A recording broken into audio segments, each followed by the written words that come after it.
Kharod underpass bridge પાસે national highway ધોવાયો હતો।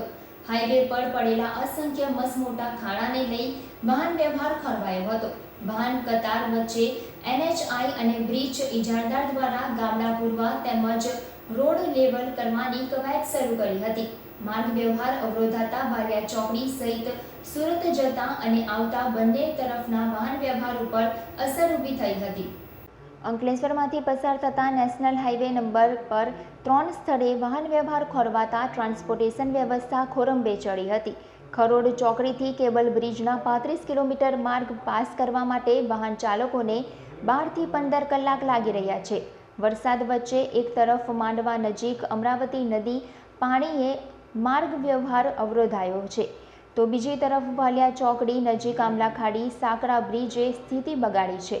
આ વચ્ચે હવે છેલ્લા 3 દિવસથી વરસી રહેલા અવિરત વરસાદને લઈ અંકલેશ્વર હાલની હાલત બદતર કરી છે, જેમાં ખરોડ નજીક નેશનલ હાઈવે નંબર 48 પર હાલ અંડરપાસ બ્રિજ નિર્માણાધીન છે, જે વચ્ચે મુસળધાર વરસાદમાં એપ્રોચ રોડ તૂટી ગયા છે અને મસમોટા ગાબડા પડતા ભારદારી વાહનોએ ભારે મુશ્કેલીઓ વચ્ચે માર્ગ પસાર કરવો પડી રહ્યો છે।